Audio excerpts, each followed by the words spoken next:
নমস্কার বন্ধুরা, আমি আজকে রান্না করব পুঁই শাক দিয়ে চিংড়ি মাছ। এই পুঁই শাকটা ছাদে হয়েছে, বৃষ্টির মধ্যে তাড়াহুড়ো করে ছাদের থেকে কেটে নিয়ে এসেছি। কীভাবে রান্না করি আপনারা দেখতে থাকুন। আমার কড়াই গরম হয়ে গেছে, আমি দিয়ে দিচ্ছি সর্ষের তেল।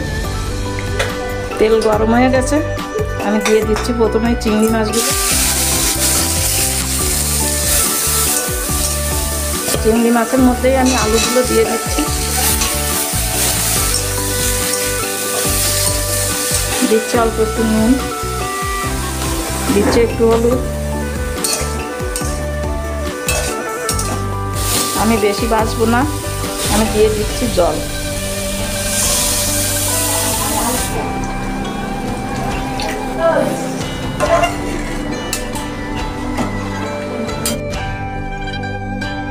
জলটা ফুটে উঠেছে, এবার আমি দিয়ে দিচ্ছি পুঁই শাক।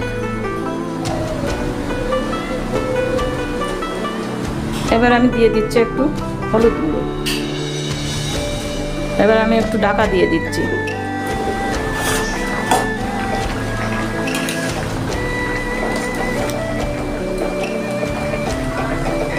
এবার আমি দিয়ে দিচ্ছি স্বাদ মতো নুন। আমার ছেলে বলেছে চিংড়ি মাছ পুঁই শাক দিয়ে পাতলা ঝোল করতে।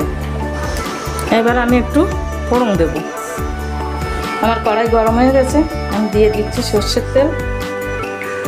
আমি দিয়ে দিচ্ছি কটা কাঁচা লঙ্কা। কাঁচা লঙ্কাটা দেখুন ভাজা ভাজা হয়ে গেছে, আমি এবার তুলে নিচ্ছি। এবার দিচ্ছি আমি রসুন থেতো করা। এর মধ্যে দিয়ে দিচ্ছি আমি সামান্য একটু হলুদ। এবার দিচ্ছি অল্প একটু পেঁয়াজ কুচি। পেঁয়াজটা আমি একটু লাল লাল করে ভেজে নিলাম। আমি এবার পুঁই শাকটা এর মধ্যে দিয়ে দিচ্ছি।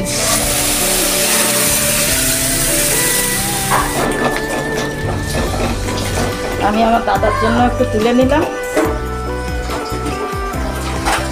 এবার দিয়ে দিচ্ছি যে লঙ্কা বেজে তুলে রেখেছিলাম, সেটা বেটে আমি এখন দিয়ে দিচ্ছি। দেখুন আমার শিল বের করার কোনো প্রয়োজন নেই।